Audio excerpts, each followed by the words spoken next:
Now, the reason we're all here today is not just because we appreciate and admire Jamie Merisotis. It's because, quite frankly, we love our country.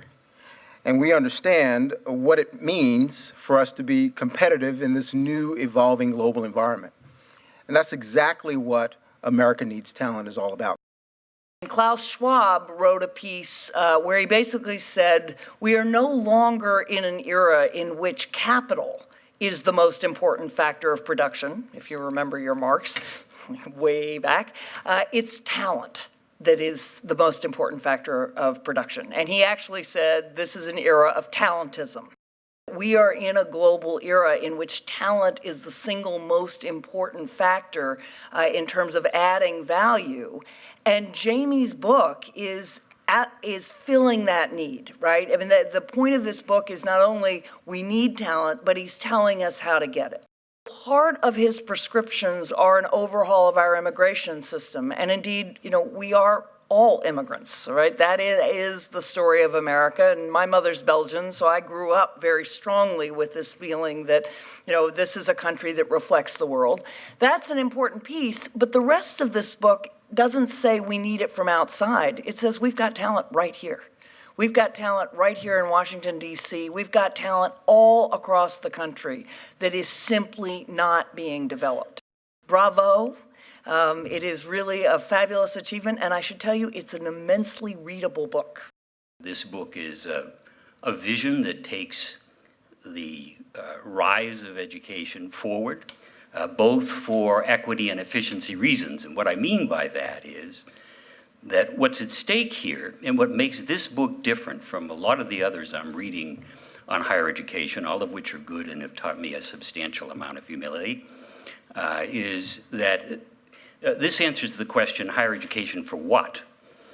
Seems to be that our goal for post-secondary education is that everybody should complete. Completion for what?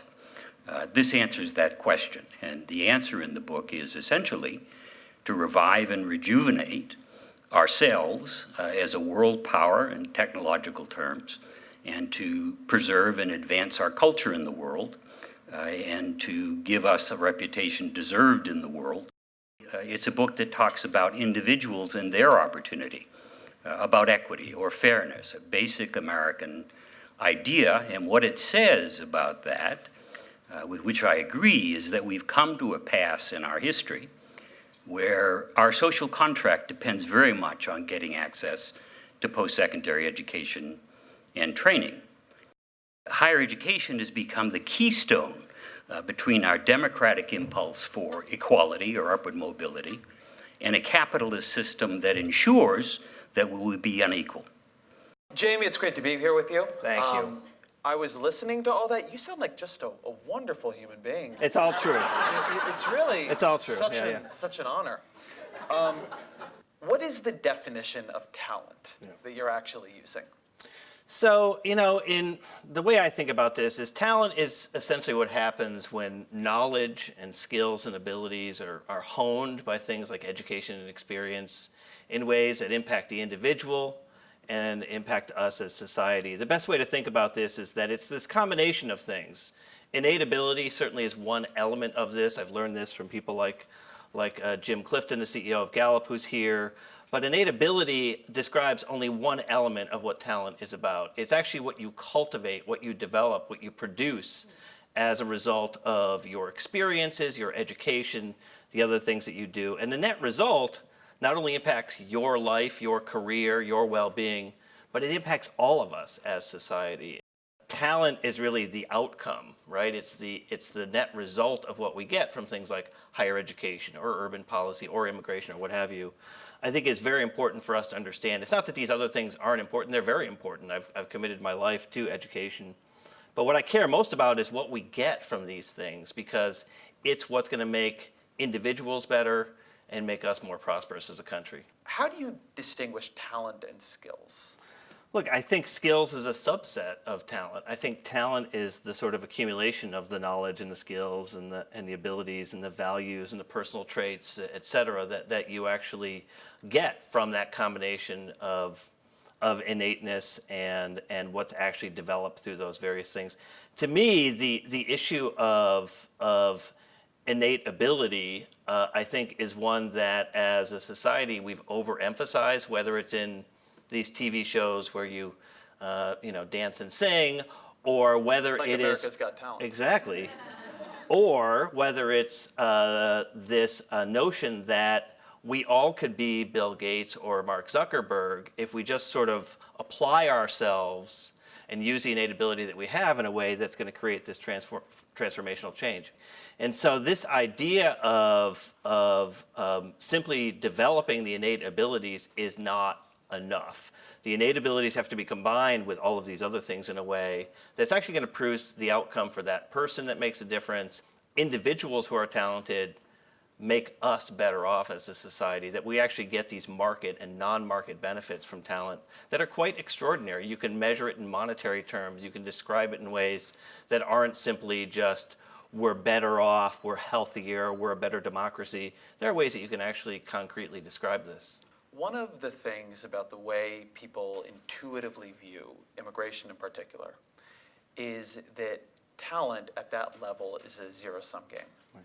That when people come in here with the skills to be a software engineer or a doctor or a construction worker, that my ability to be a software engineer or a doctor or construction worker is somehow reduced.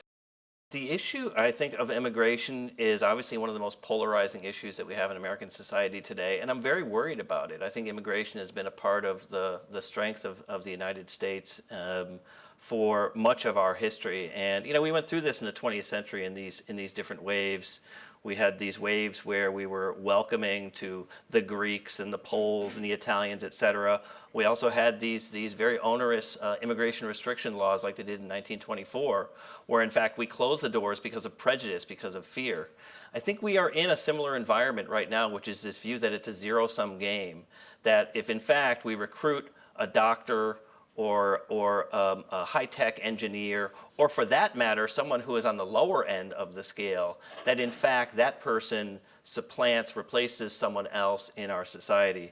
That belies the fact that immigrants contribute to our culture in many ways. They are the entrepreneurs. They are the people who make great strides in terms of our cultural and social well-being. And it is a part of our fabric. It is a part of our Americanness, this idea that in fact there is a finite amount of opportunity available in America. There are a finite number of jobs, and that if you give one to this immigrant, you're going to take one away from someone who is currently here is wrong. There are already at least 2 million jobs in the American economy that we are not filling right now because of lack of talent. And one way or another, we've got to do it. We've either got to bring in that talent, recruit it, or we've got to do a better job of educating the people who are here to meet the demands of the current knowledge economy right now. But I think this idea that immigration is a problem we've got to fix instead of an asset, an element of our overall success and prosperity as a nation is very troubling. The conversation I think most of us are so used to hearing about is that America needs jobs. Yeah. It needs raises. It needs the things on the labor demand side of the equation. Yeah. And you're talking really about the labor supply side of the equation, which has very different internal dynamics. There's a sort of roadblock that you get to in the conversation, which is, so who creates jobs? Where do jobs come from? There's this view of this immaculate conception theory of jobs, right? That somehow jobs spring out of somewhere and all of a sudden they appear. No, jobs are created by people. They're created by the energy, the ingenuity, the values of people. People who have ideas, people who are well educated, people who come to our country with ideas that we haven't thought of before. This idea that somehow it's about the jobs, not about the talent, I think we have a supply and a demand problem. It concerns me that in fact we seem to have this view that we've got to fixate on this side of the equation instead of understanding that what happens is more like a ratchet. It keeps improving as we get better on each side of that equation. Let's talk a bit about the development of talent. One of the interesting tensions, I think, in the book, what do you think has happened?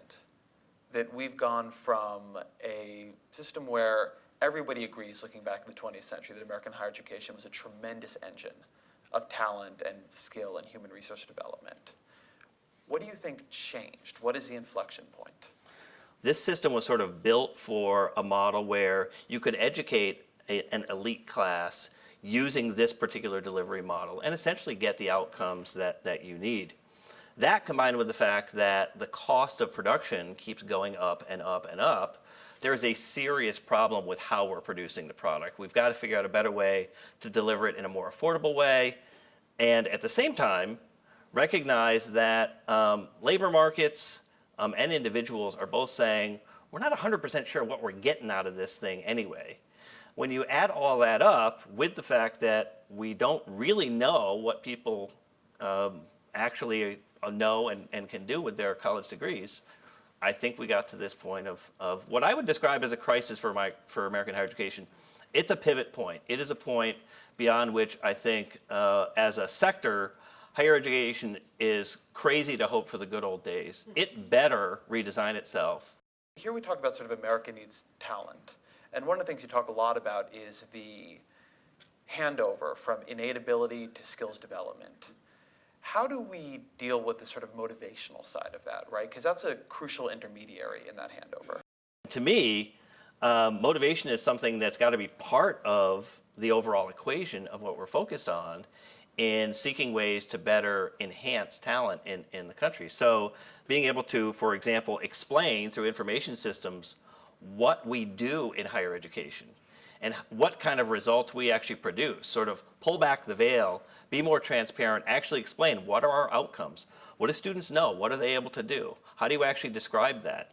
Those are things that can contribute to the motivation of those individuals. One thing that you talk about, I think very eloquently in the book, is simultaneously the problem that it is not clear higher education is meeting student needs, but it's also not clear it's meeting employer needs. Yeah. A lot of times when people look at the student side of it, you'll begin to hear a lot more about problem-solving skills, much more sort of abstract but highly flexible skill sets. It was not my read of the book that you see that as a choice, but I'm curious how you think about navigating the tension.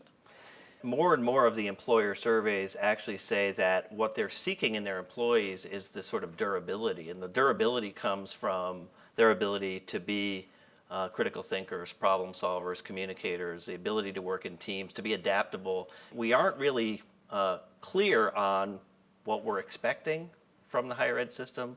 We're not really clear on whether it's specific knowledge, in other words, content-driven, chemistry, graphic design, history, whatever it might be, or these more generalizable skills. I think the reality is we need both.